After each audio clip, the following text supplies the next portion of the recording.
I'd like to call this session to order. Pursuant to RSMO 610.021, 1, 2, 3, and 13. Ms. Williams, take the roll.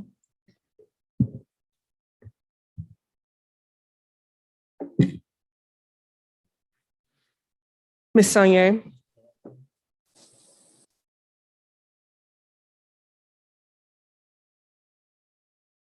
Here. Mr. Present. Ms. Jones. Here. Dr. Roberts.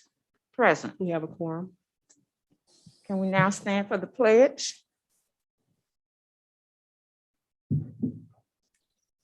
I pledge allegiance to the flag of the United States of America and to the republic for which it stands, one nation, under God, indivisible, with liberty and justice for all.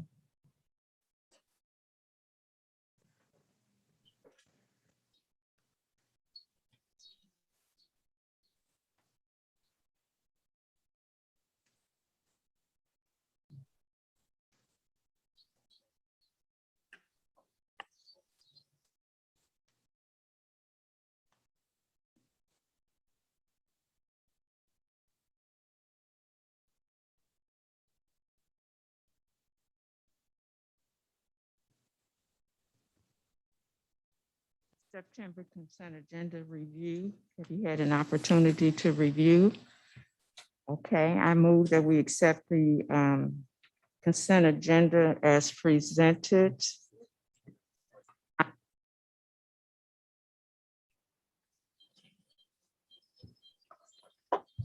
Let me start that over again. Okay. We're moving into the September consent agenda. Are there any questions of Dr. Adams?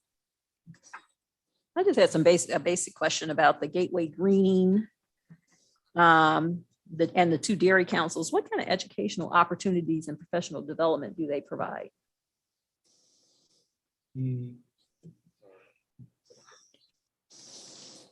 They provide professional development to our teachers. There are specific schools that they work with. I can get you the list of schools. I think it's attached to the documents that support it. In terms of what was the second one? I'm sorry, the Midwest Dairy. Yeah, I was just in general, what kind of, I just didn't see how they were partners in professional development. I was just wondering how they partner with us in professional development. Do they teach certain things about? They work with, nutrition? they work with specific schools and specific classrooms. The Gateway Greening, we asked that, I'm sorry, the one that's 09-14-2105, they have actually started on the first day of school. And so that's why I'm asking the board to approve that one as a ratification. The other one we pushed back until the 15th because we had the flexibility. When you originally received this, the September items for consideration, there were a number of ratifications, but we went back to talk to them to ask them to start after the board meeting on the 15th. But the one on the 23rd, because that already started providing professional development to classes as early as yesterday. We wanted that to continue, but it's mainly professional development. I could get you a little bit more details from Mrs. Althea Santiago, who is the personal manager, says, but it's really nutrition education is what they're mainly focused on. Thank you. So I just had a comment on 9/14/2109. This is regarding the municipal affairs liaison for representation to other government and city entities. I did serve on the committee along with Ms. Cousins and Ms. Sanye, who reviewed the RFPs.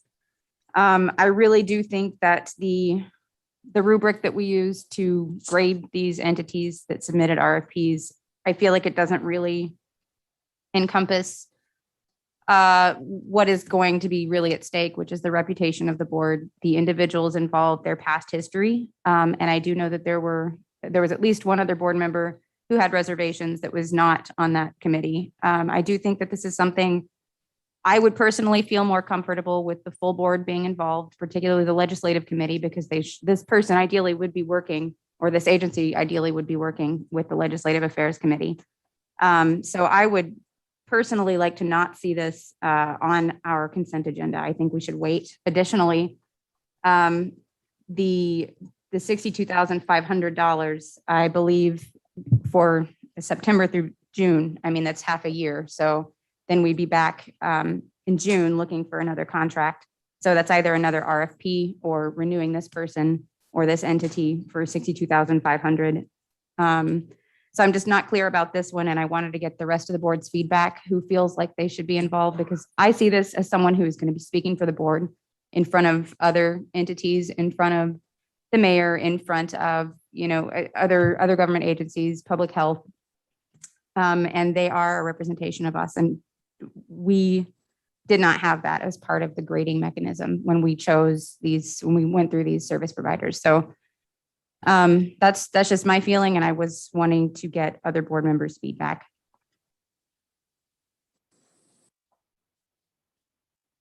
I just need, Natalie, just a little more clarity around the comments speaking for the board. Sure. I mean, if this is someone who we are selecting to go forth and ask other government agencies, older people trying to pass TIFs, for example, to do things in the best interest of the board, we need to make sure that person or people have the best interest of the board in mind, and that their reputation is respectable and that they are a good interface. I mean, when somebody from, let's say, the TIP Commission says, I'm going to talk to the municipal affairs liaison, they are associating that person with the board. And I feel it's very important for them to have a good history and a good working relationship with the board. So that's kind of what I mean by the face of the board. I mean, obviously our board president and our board members are still faces of the board, but when that person is out, meeting after meeting, and they're speaking on our behalf, we need to make sure that we are lockstep with them. And I want to make sure that all board members are comfortable with who's chosen. Natalie, is this the same Mike Jones that was Director of Opportunity Trust, or is that a different person? This is the Mike Jones that was the state board member. Okay, yes. Okay, right. Yes. I'd like to make a comment, please. Am I clear to make a comment? Yes, please. I'm really concerned about the position because the board did not engage in creating that RFP. I know that it was created by, I guess, the district or someone in the district. And when the ideal originally happened, it was supposed to, I thought it was going to be for an individual that we can talk to and get a feel for that person. And I thought it was going to be something totally different. Now we are engaging a firm, and we only had two people, just two, on such an important position. And I understand that Dr. Adams said only two people turned in the correct information to continue the process. But I have to agree with Natalie. I just think that we need to make sure that whomever this is someone that's going to put a positive face on the board, because it took a long time for the elected board to come back. And I remember quite clearly that from the two, none of those persons supported the elected board advocate. They were not advocating for the elected board. And I just really hope that I would have hoped that we would have got someone that cared enough that would have spoke. I just believe that you are your past. And so here we go again, allowing other people to talk for us. So I'm just really disappointed that now here we go with a firm to represent us, another group of people versus the board and one individual that we can communicate with, and even giving someone else an opportunity to do something different, and always seeking the same type of people every time. Just because someone has some type of political quote unquote experience might not be the best fit for the board, but I know it takes 4 votes. So that's just merely my opinion. Thank you. Thank you, Donna. Are there any other comments? Yes, I have a comment. I don't think this person is this a company or a corporation, or is this an individual? It's an individual. This is an individual. And in reference to the RFP, if I'm not mistaken, Dr. Adams, please correct me. When the RFP was submitted and it went out first, you had one group that applied. Yes, ma'am, that is correct. And then you expanded it for yet another 2 to 3 weeks and put it out there for someone to apply. Yes, ma'am, that is correct. So from doing that, we only had 2 people that applied. So There was a third party that came in after the designated date, which is not a party that we could have discussed because they came after the date. okay, so where we are in the state of the board, and I think one of the questions that I'm having and I'm not clear on is them speaking on behalf of the board, because I don't think this position is a position where they're necessarily speaking on behalf of the board. They're getting information wherever they go, whatever engagements that they have, TIF meetings, wherever they are, they're gathering that information and they have a seat at the table to bring back to the board to let us know what's going on and to ask the recommendation of the board as to how to proceed. That's the way I've seen this. I understand Donna's concern that we only had 2, but apparently to expand it, to open up the RFP again, looking for others, and no one went for it except for the person that went after the deadline. I don't know what else we could do, or how else can we proceed with this? I also think that, Well, I also think that when we're talking about following operational procedures, I mean, we really do have to, follow them because federal guidelines require us to do that. So, but I think that, we had 2 candidates, and I'm not sure what led the group to choose them, but I know I submitted questions and I feel like they acknowledged the questions that I had for them. And I trust their judgment to have picked out of the 2, the one. I was concerned a little bit about the other one because they were a much larger organization and had much larger clients as well. And not only that, they were deferring the work to someone else that I wasn't really familiar with. So I'm not sure what else we can do, but let this go forth. And if we have issues, then we have to look at it again. But we really didn't have many other options. And we do need someone who's at those tables so that we can know what's going on. And I'm not sure we could really delay that because I think we just lose out the less we know.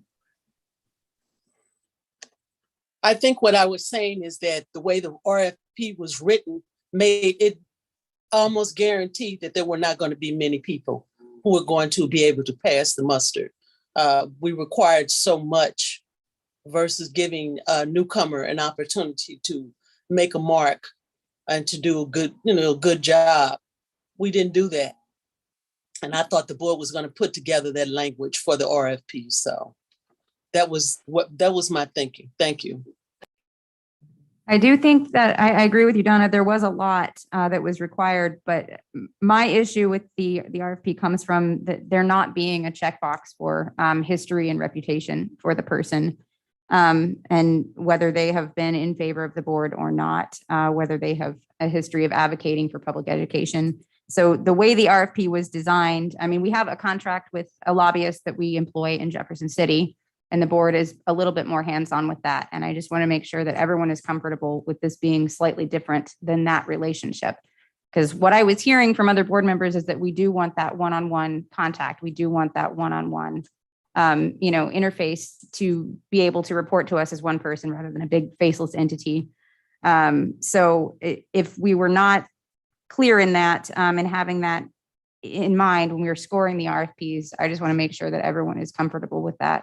So I guess I'd like to hear from the Legislative Affairs Committee. I'm not sure I follow, Natalie. So do you think that the way it's structured that we would not have a one-on-one relationship with? I think that we would have a one-on-one relationship. I was just kind of, I think the person here has formed an LLC or corporation in order to fit the requirements of the RFP. But I think what Donna was saying, if I'm understanding Donna correctly, is that she feels that there might be other individuals who may not have an LLC or a company structure that might not fit into the RFP who might be better advocates for SLPS students. I'm gonna be honest. I think it's wise to form yourself as an LLC. I have a small business and I'll certainly have it as LLC. I think that's just business wisdom, if I'm honest, to have it in the form of LLC versus an individual. I think that is not a reflection on what they'll do and how they would do. I think that's a reflection that they want to take their, reduce the risks as a business. And I can respect that. So. Yeah, I also just feel like we had a conversation like where we had an opportunity and we asked, hey, how do we want to proceed with going about hiring this position? Do you guys want to do you want to change the process? Do you want to go with the RFP process? And it was made very clear to all of us that you have to do one or the other. And then we were told very clearly that when you do the RFP process, it becomes a little bit more difficult to ask those personalized questions. So some of my feelings right now is like, if this was a feeling, there were so many opportunities, the goal was to have this position in place before the Board of Aldermen comes back into session. It's August 24th. They come back into session in September. And we've had several weeks that if you were discontent, there were opportunities to speak up and say, hey, this is something that I would like. I'm also this position, for someone who, and maybe for this position, their role interacting with the mayor's administration, interacting with the Board of Aldermen, being involved in the TIF abatement process, it does need to be someone that ideally has a level of knowledge and has a level of experience, because they do have, this is their role. They need to have some information and some knowledge and know what they're doing and be in position to advocate. As far as them being the voice for us, I thought they would be we are telling them what to do. This is our employee. So they should be, whoever this goes to should be following our direction at all times. So I'm concerned about one, if we do want to continue this, I ask for some concrete plans. Like, okay, you don't like what happened. What would you like to happen specifically? What type of language do you want to be used? Are you going to be willing to sit with whoever's role it is to come up with the language for that RFP? Because I understand the discontentment, but we also, I want to hear some solutions. How can it be fixed? How can it be worked and pushed forward? Because I'm also concerned, like this person is positioned. I mean, for someone to do well, they may have done something in the past that didn't 100% align with what we like personally. They might have had their own opinions about a board or what have you, but are they in a position now to do the role and do the role well? And I think we did do that. If I'm not mistaken, we had it where initially it was going to be a temp lobbyist. We didn't go with that. The question was asked of the board to provide whatever questions or however we would want the RFP to be presented. Emails were sent and the RFP was drafted.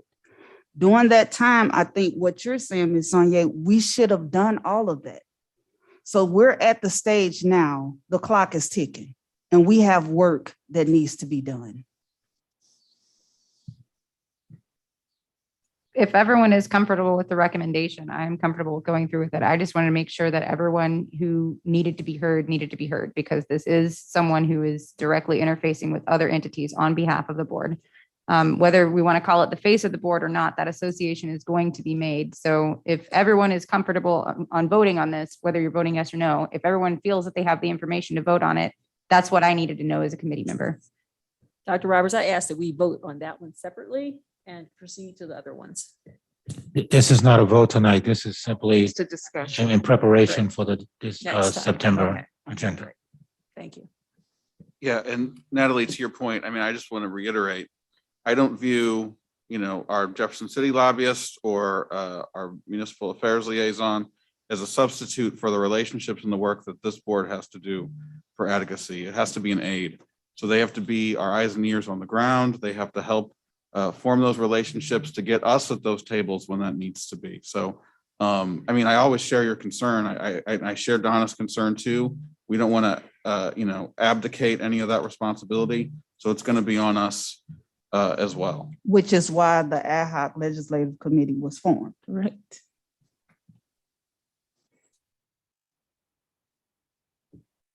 Thank you, everyone. We're down to citywide action plan for schools, and I'm happy to report that we are on track to re-engage. All of our questions and concerns have been answered, and we're very excited to move forward with the partners who are willing to help us with this heavy lifting. Any comment, any additional comment from the board? Yes. Could you identify the partners you're saying we will partner with to do the heavy lifting? I'm speaking directly to our presenters of last week, the members of Better Futures STL. Okay, thank you. And so I just also want to ask, is it the plan that Dr. Adams and Mayor Jones will remain as persons of that committee? That's not a question I'm prepared to respond to tonight. I think going forth, after we meet with our stakeholders, we will determine that specifically. As I recall from last Tuesday's special meeting, there was some additional point people that we didn't actually get to. I do want to make a comment about those two in particular being the co-chairs.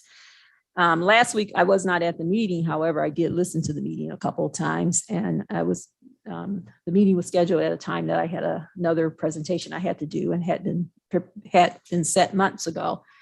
But in last week's presentation, I thought the biggest win of the whole presentation is that our superintendent was going to be a co-chair, not KIP's CEO. Our superintendent was going to be co-chair, and our mayor. When we closed the schools, we did a loud cry about our politicians, supporting our school district being there.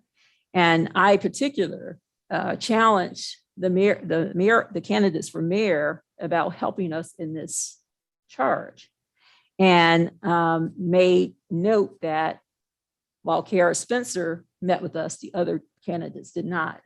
And to see our current mayor be willing to be the co-chair on this, to me, she's telling us that she hears us now. And I hope that we consider keeping them as co-chairs, because that's the best representation. our public school leader, and our mayor. We ask strongly for the city support, and what more support can we get than the CEO of our city? So as we do this, I hope that I agree with the board about properly selecting who our partners are, the worker bees as they call themselves, and ensuring they have our best interests at heart. But let's not discount all that we ask for, leadership from our city officials, and having her voice and having her ear to me is incredibly important. And as we continue down this path, I hope that we take into consideration our previous cries and the fact that that was a big win to have those two versus other leaders as co-chairs. Thank you, Regina. Are there any other comments from the board? I just want to say, Dr. Roberts, I appreciate your leadership on this. I know you've identified some items that we need from the groups that presented forward through Ferguson and the Educational Equity Center in terms of information they've already collected. I know you've brought up to us that the work that this board has already done, that the foundation paid for, the community visioning workshops, needs to be the foundation for our work going forward. And I support that. And I also support any calls to have more direct involvement by the board with administration members who will be responsible for working on this. And, you know, eventually, when we get to the key stakeholders, I mean, let's just be clear, it's our parents, our caregivers, our students, and our teachers and staff that seem to be let out of that plan. And we need to get them at the table as well, because that's our core constituency. Even though we do represent the entire city, we are the Board of Education of the city of St. Louis. And we have taxpayers and people that don't participate in our school system to represent as well. But our core constituency is what's best interest of our children. And as long as that's centered from this board centering that, I think we'll be successful with whoever we partner with. I do just want to add to that said, but bring up another point is that, and I shared this already, but my concern about last week's meeting is that we may appear to be isolationists. And when I was a parent, right before we lost our accreditation, the boards appeared to be isolationists and did not seek out collaboration with other partners, and we lost big. I just want us to sincerely understand that it is important to us to collaborate in this community, because to me, St. Louis Public Schools is the should be the school of choice for our constituents, but it's not necessarily the case. My next door neighbor literally just moved out of his house because of school district. We want to make sure that we do listen to the taxpayers who don't have children. We want to make sure we do listen to the other city residents and ultimately negotiate in good faith so that we all have big wins and small losses. And as we appoint board members to work on this committee, and Dr. Roberts, I certainly think you should, but I think we want to make sure we have another objective board member to be on it. And I just want us to make sure that we operate and negotiate in good faith, because if we work alone, I think we're going to be the big losers. And having been a parent from that time when we were, I would not want any parent to experience what I experienced when my kids were in school, just to discover that, wow, we lost our accreditation. And then parents start making choices to leave the district, to move out of the city, and now they have charter schools to go to. So let's operate in good faith to make sure that we don't lose everything, but instead have big gains and only small losses. So what I'm ultimately saying is collaborate. Make sure we collaborate. I'd just like to make a brief comment, and I've said this too directly to my board members. I am community minded.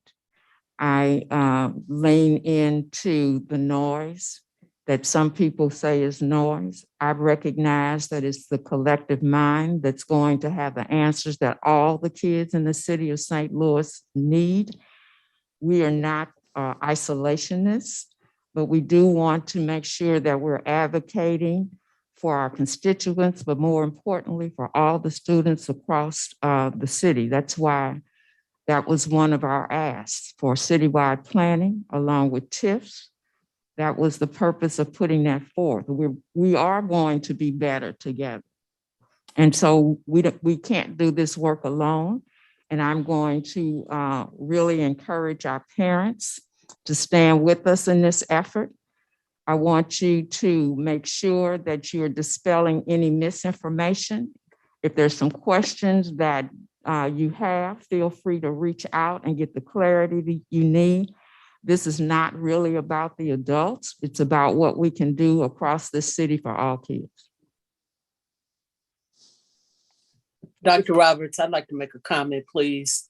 Yes, Uh, ma'am. The comment that I made last week, to me, as a board member for St. Louis Public School, I did say that St. Louis Public School students first, and I still hold firm to that. My understanding of what you guys are just saying is that I understand collaboration with various groups, but I'm trying to understand, are we bringing them to the table, or are we adopting what they have been working on without us for the last few months? How are we going to adjust those plans? Or are they coming into the table with us? Because when I first put the call out as well, I asked if we could have other leaders come in and join us and help and collaborate with us. But the plan was not like that. So I'm still trying to understand, why is it that the other groups can meet together and then tell us to come on and join the table? I have a problem with it, and I'm sorry, and I'm not sorry if someone else has a problem with it. I'm just tired of St. Louis Public School students having to be put in another line and wait for services. And my children were St. Louis Public School students as well, just like other people who are on the board. And we suffered and struggled for a long time. And now we have charter schools, and that was by design by the mayor, Mayor Slate. He paid people to come and create charter schools against St. Louis Public School. And now Merrickton has her own charter schools. So I am worried and concerned that this effort will put St. Louis Public Schools students on the back burner even further. See, that's my problem that I'm having with this conversation. I understand bringing other leaders in and collaborating with other people around the city, but where does that leave us? That's what I'm wondering. Where are we going to be after this is all over? I would suggest that we all, Janet Tilley with the Missouri State, with the School Board Association, sent us last week, and then today she sent out some more other citywide plans from other cities. I think it would be good for us to go through those, because those are good examples of how people can work. I mean, the key to negotiation is not to come up with one big loser and one big winner. I mean, that's what you do in court if you're suing somebody, but not when you're negotiating. The reason we negotiate is so that there be smaller losses amongst all parties and big gains for all parties. And I think those examples that Janet Tilley sent out were really good examples of cities coming together, working together, so that most people get big wins and smaller losses. And I think we should at least take the time to read through those plans to understand how it could work. So as we proceed, we have the encouragement to know that it can work, and also can give us some guidance on how we can proceed, that we end up with big wins and not we don't just lose a lot. And also in terms of what we think can come out of this, I think that there was a comment that I had a question about, but I might just let that sit. As far as, what can come out of this, I think that the purpose of last Tuesday meeting, what I took away from that was that we were very clear in that, there needed to be some communications, and we asked for all plans to pause so that we could figure out internally what we would like to do. We acknowledged that the call from a citywide plan came from us initially, and that we needed to figure out some processes so that we could be on board. So as far as what can come out of this, we need to have a conversation as a board and talk about what are our goals with the citywide plan? What are our goals? What are our ideal outcomes? I think, as an individual, maybe this can be an opportunity for us to figure out what does a special school district look like for the city. Maybe we can have some conversations, first of all, obviously it can't just be SLPS because that's what we do. That's not a citywide plan. Right now, this is what it looks like when board members meet, and this is us. For a citywide plan, we do have to work with ideally, we want a comprehensive list of stakeholders, and that includes entities from private, from charter, from other ones, so that we can figure out what are the ways in which we can collaborate and work together to better serve all of our students. And that does require us to work with other entities. There's a way that we can do that and we can still maintain leadership. There's a way that we can do that and still be a part of putting that plan together. But what you cannot do that and you just work with yourself, because then other entities are going to figure out how to work together. They're going to keep going. And a lot of what's been happening has not been working. There's a serious need for some collaboration around education for the kids and the scholars and the families of our cities. That's just the facts of the matter. We don't get that just working by ourselves. And I think that means that, yes, there will be involvement from the mayor's office. I think even the Board of Aldermen, there's a Youth and Education Matters Committee. They should be tied into this process as well. And we should be tied into this process because we are the folks in this city that represent education, for the city. And we just make sure that we're in leadership and we're being clear about our goals and our outcomes, and we identify the stakeholders. But those are things for us to develop. And I think those entities that came last Tuesday, and there may be other entities, they want to be a part of the process and they want to know how to help. And they released a statement saying, we're going to put everything on pause and we're going to follow the direction of the district. So from my understanding, they're right now wanting to know how we want to tie them in, how can we work collaboratively on this process. So I think we are in a position where we want to be, where now people are looking to us for direction and leadership, and we need to provide that. And in my opinion, leadership does not look like not going to the table or cutting out other entities because you don't like what they're doing. You cannot engage with power. They still have power. That doesn't take away from anything that's going on. For me, that's not the type of leadership I think we should be showing. This is a time for us to go ahead and reclaim our leadership. This is a time for us to figure out what the goals and outcomes are, to identify stakeholders. This is a time for us to do that. So I don't know what kind of leadership we need to reclaim, because I didn't think we had lost the leadership. I was just merely saying that so many times people keep asking us, what are our plans? What are our plans? Our plate is full. We have a house that we need to get in order first. We keep talking about a citywide plan. What are we talking about? Joining forces with St. Louis County schools. And we're already seeing what happened with Wellston. Wellston is no longer in existence. And we've seen what happened with the Normandy Collaborative. I bet we're not going to join in with Clayton or a Bayless or a Ladue school district. They're not talking about that. We're talking about all the Black school districts getting together and the special school districts coming together. And then that's going to be okay, and it's going to make us great. How about we be great right now and fix what we have going on in St. Louis Public School? Because we have a multitude of issues that need to be taken care of. We have some serious issues. We're 132 teachers short right now. We got a lot of stuff that we need to be doing now. We're going to take our attention away and start focusing in on something else. We start talking about a citywide plan and coming to the table and collaborating with this person. Let's save St. Louis Public School, because we're going down if we don't. That's what I'm feeling right now.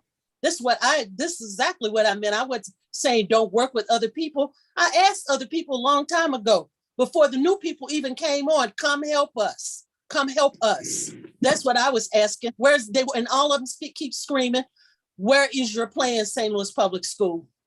Dr. Roberts, can I speak? Thank you, Donna. I hope every board member is in receipt of a draft document that kind of points out where we can start. And again, I appreciate every board member's. Dr. Rose, can I speak? Oh, go ahead. I think with what you presented to the board, the summary of the plan, I think it's the step in the direction that definitely needs to happen. I think in reference to what Ms. Donna is saying, this is what we as a board is working to do. We know we have a voice, we have a seat, we have a plan. And our schools are suffering, our district is suffering, just like all the other schools, charter, private, whatever. Everyone is going through something. And my understanding as a board member for St. Louis Public Schools, it's our fiduciary responsibility to look out for any kid in regards to education. So this plan, in my opinion, from what you presented, the summary is that step that's needed to move in that direction. I don't think it's about who's controlling the narrative, who's at the table, who's this. I mean, it is who's at the table, because there should be everybody at the table, because everybody kid is being affected in some way. So there are a lot of players that we didn't see that, based on me as a board member looking, started asking, why aren't these particular players at this table? Because it comes in regards to decision-making for our kids in their future. So I want to thank you for this, because this is a plan, something to give us to say as a board, this is what we're working in reference to reset during this consolidated plan. Yeah, I mean, good faith collaboration about education in the city of St. Louis has to include the Board of Education for the city of St. Louis. And that was what was lacking, which was coming out Tuesday. I'm glad that everybody agreed to pause and give us an opportunity to gather the information that we haven't been a party to reflect on the information that we did gather with about 1,000 people back in the community visioning statements. And that's all a part of the plan that Dr. Roberts set out in bullet points. And I really do appreciate that you put that together. And I think that that is a good starting point for us to begin this conversation as a board, because we are a little behind what other groups were doing, and give us an opportunity during this pause to sort of set the table ourselves. I would just echo that about setting the table ourselves, and also acknowledge Donna's concern that, yeah, there are stakeholders I feel that the Opportunity Trust, if they were driving the bus, would have left out. And I feel like if we take more of an active role in this process, then we can bring more people in. They spoke about, talking to 70 members of the community. We are the gateway to members of the community. We run in the same circles as parents, as families, and we are the first line of defense, I guess, really, that people come to. They voted for us, different ones of us, and they will talk to us. And we need to bring all of our constituents' voices to the table. And as long as we are driving the bus, we can include those people. When somebody else is in the driver's seat, a lot of voices get left out. So I'm completely okay with this, as long as we are here to make sure our constituents are included.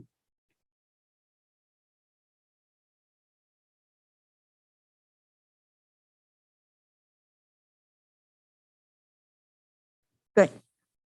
Much. Dr. Adams, board presentations. I've provided the board a 2021-22 proposed elected board monthly presentations. They align with what we've done in the past, and also with the goals that the board has set. When you see academic updates in November and also in January, it gives the opportunity for the board to get information relative to reading, math, and college and career. And you also see college and career at the end, which are three of the main goals that the board has. So it is my intent tonight to get some feedback from the board. Obviously not right now. If there's some other presentations the board wants to get. Obviously, we had a presentation in August at the board's request for student service update. That is also repeated again in I think it's in October. The student services are repeated again in May. There were some ideas that came from that meeting, after meeting with one board member, that I talked to the team about, that we're looking to put in place. So if there are other presentations that the board wants to lean into for us to provide, if the board can provide that to the president or myself, we'll discuss it, and then obviously add them to the calendar of presentations that will come before the board on a monthly basis. Dr. Adams, thank you for that. And I would just encourage that you keep this document handy until after our, is that next 14th. meeting, next closed session 14th. meeting on the 14th.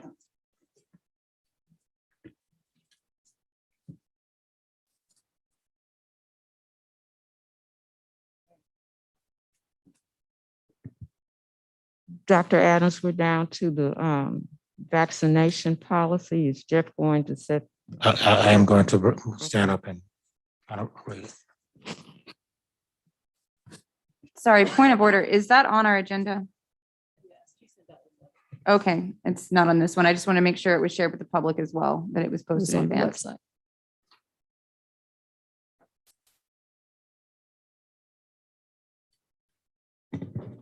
Yes, Ms. Well, we updated and posted it as well.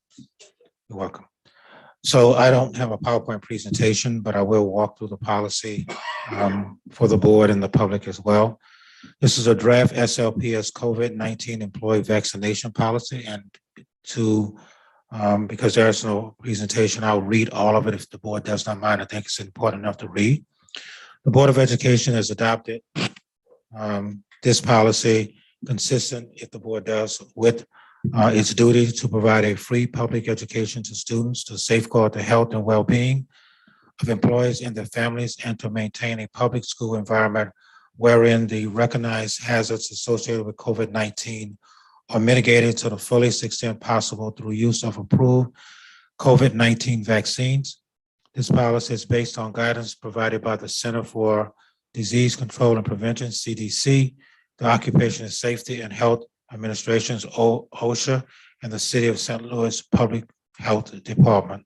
The scope of the policy applies to all employees and staff, including all school volunteers and vendors providing regular services to students, i.e. transportation, food service, special education. Those are some vendors that we presently have.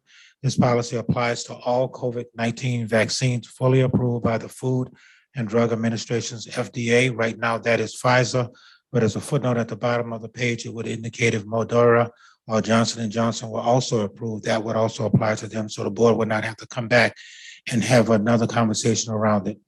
By October the 15th, 2021, all individuals covered by this policy must either A, establish that they are fully vaccinated, including timely receipt of all booster vaccine doses recommended by the CDC, or B, obtain an approved exemption as an accommodation as set forth below. And I will cover those in a minute. Covered individuals who do not fulfill one of these two requirements by October 15, 2021 shall be placed on unpaid leave and or subject to discipline up to and including termination. Individuals covered under this policy that obtain an approved exemption shall be subject to COVID-19 testing on Monday and Thursday of each week. Employees are responsible for scheduling and obtaining all required doses of the FDA approved vaccine. To establish vaccination status, employees must present written evidence in the form of a completed COVID-19 vaccination record card or other verifiable written evidence setting forth the date the employee received the doses of vaccine and the type of vaccine received.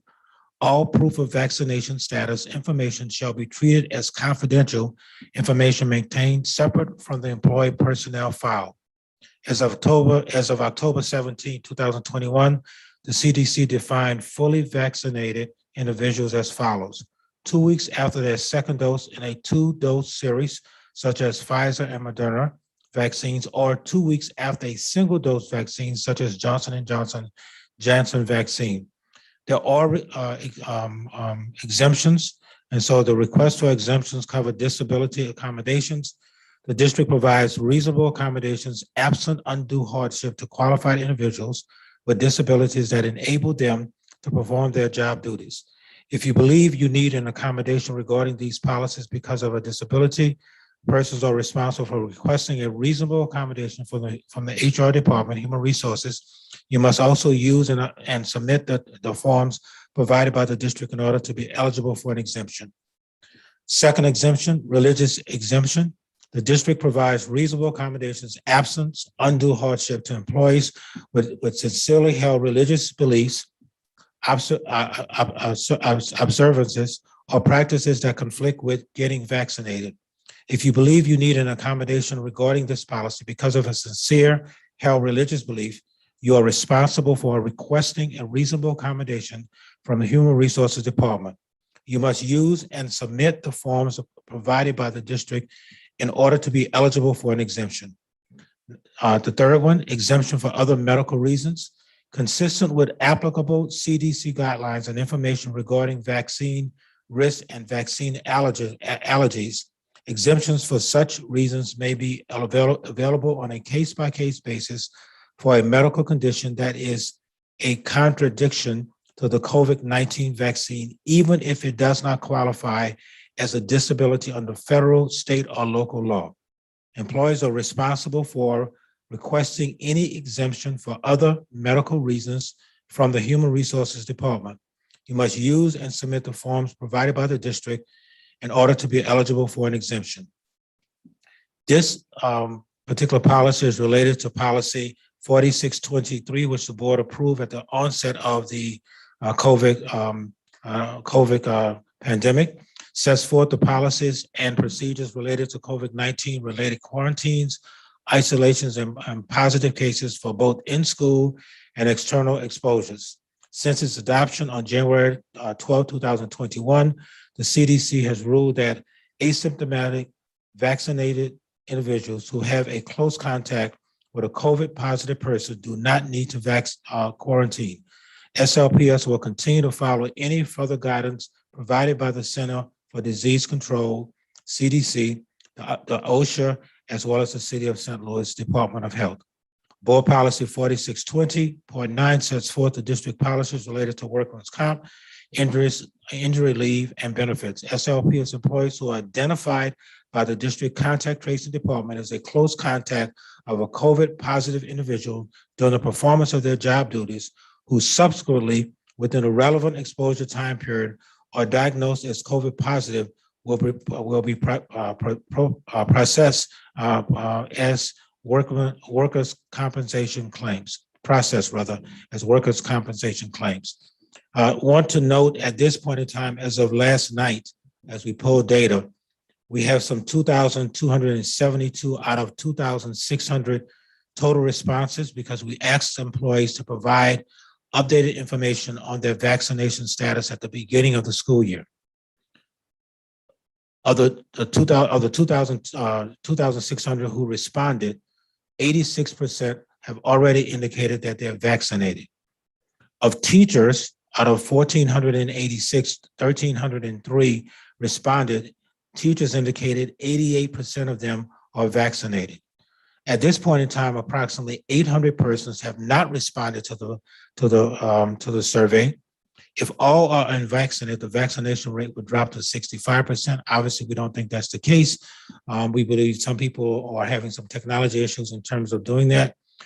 At this point in time, we have school buildings that are as high as 90% vaccinated and some as low as 50% vaccinated. And so the data you have before you is relevant data to the decision that you're making tonight. We are not talking about a large number of persons. Obviously, we are still in the process of gathering this information. It's on a rotating basis. School just started on Monday.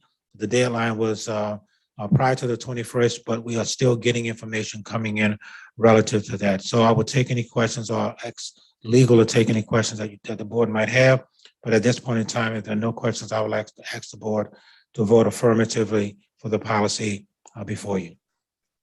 I have a question about the statement you made about the employee's proof. I want to know who keeps the employee's proof and how does HIPAA play into that? We collect the information at this point in time. The survey information is collected and they upload their cards into a secure file. We also collect information for persons who have to do the TB test when they're employed. So this is now outside of normal that we normally do when we hire any new employee. So that information is secure, Ms. Jones. It is in a secure portal, but we are collecting that information for all employees. So will it affect their employment status? Because that seemed to be my understanding that they would be disciplined if they didn't cooperate. In terms of the survey, no, it was a voluntary request to get the information. So there were no disciplinary issues in terms of them doing the survey.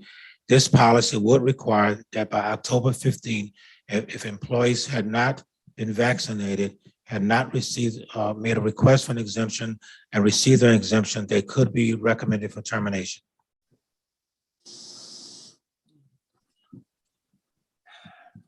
Thank you. You're welcome. So I just wanted to make sure, speaking about this, and I wanted the public to kind of understand or hear our response, that we are upholding our commitment to cultural sensitivity. And I know that there is some hesitance toward vaccines in certain communities, particularly the African-American community, for many good reasons. And it seems like our exemptions for moral or religious reasons would cover some of that adequately, that there is not a group of people that's being left out of this vaccine, that we're taking the most care that we can for our public school students while being culturally sensitive to any people who have serious reservations or religious restrictions. And I feel like that was explained properly to me, but I just wanted to make sure, and I wanted to hear that from legal and from Dr. Adams for the public to hear. Yes, on a case-by-case basis, as it's done now, the three exemption opportunities, as you already indicated, is disability accommodation, religious accommodation, and medical. And so persons would have to submit documentation to our Human Resources Department. That information will be reviewed on an individual basis, and then a decision will be made relative to what the request was. At this point in time, there have only been 2 to 3 persons who have made that request, but obviously that wasn't in the context of a mandated vaccination. And so in the context of a mandated vaccination, we do expect that there will be more, but on a case-by-case basis, we will be examining those and making a decision, the human resources under, with consultation from legal as it relates to that. Thank you. You're welcome. My question was about how it might affect the children, this mandate, because many of our young people, of course, everyone knows that they don't have a vaccine for them yet. So if they contract COVID because of an employee, staff, or parent, or what have you, what happens then? So at this point in time, you are correct. Students under the age of 12 will not be, well, first of all, no student is impacted by this policy in the sense that we are requiring a student to do a vaccination. This is only for employees, vendors, persons that are contracting with us, and volunteers. It is our belief, Ms. Jones, that taking this additional precaution will further protect students such that staff that is before them on a regular basis, volunteers or contractors, have been vaccinated. And we believe that that's the best way to protect students, because those students under 12 cannot be vaccinated. And so we believe that this will further support the protection of those students. In addition to that, if it is necessary to quarantine students, as is happening now, we had our first case today, then those students will be allowed to be at home to be provided virtual instruction only if there's a quarantining situation, and they will be able to still be educated virtually for the 10 days or the 14 days, depending upon what the contact tracers indicate, that they will not be in the school building. And so we are working feverishly to make sure that every protection is done. This is a high bar. Some districts are doing this, New York and other districts, Chicago as well, because they know the seriousness of having students not engaged in the educational opportunity. And we believe that the vaccination policy that's before you tonight will give kids and our families maximum assurance that we're doing everything in our power to protect our students. The FDA approved this fully on yesterday, and we're moving quickly to try to get before the board tonight, knowing that we had a work session to ask the board to lean into this decision tonight, because we believe that it will protect students. And Dr. Adams, the teachers union has supported this, correct? Prior to this even coming out, the teachers union held a press conference outside our office today, fully engaged and fully supporting this. And over a month ago, they came to us saying, this is what needs to happen. As a matter of fact, at the Gateway event, when Randy Weingartner came in, at that point in time, they were articulating that they supported 100% every employee being vaccinated, looking at the science. They based their recommendation based on the science, realizing that there may be some hardships, but the real challenge here is that we are here to protect students, and they want to lean into doing that, and they believe this vaccination policy will do that.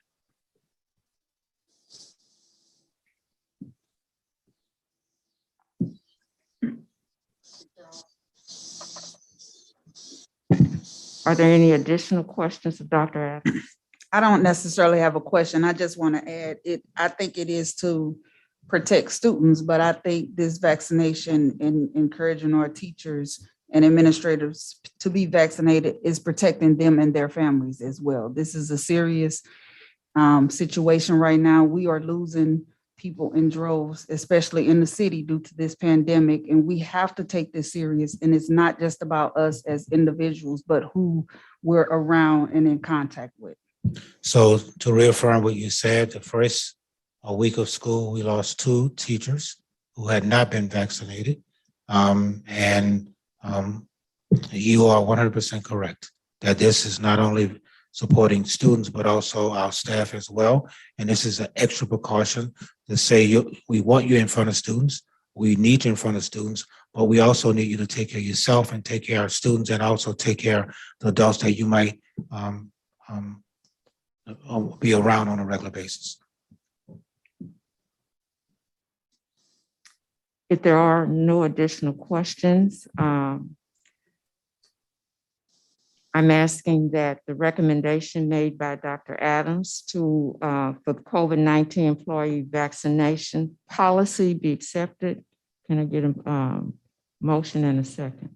I'll move to approve the SLPS COVID-19 employee vaccination policy. A second. Second, Ms. Williams, would you take the vote? Ms. Sonia, Yes. Ms. Cousins, yes. Ms. Fowler, Yes. Ms. Vowell, Yes. Mr. Davis. Yes. Ms. Jones, Yes. Dr. Roberts. Yes. Motion passed. That concludes our meeting. Can we get a call to close? Motion to adjourn? Second, Ms. Sonia, Yes. Ms. Cousins. yes. Ms. Fowler, Yes. Ms. Vowell, Yes. Mr. Davis. Yes. Ms. Jones,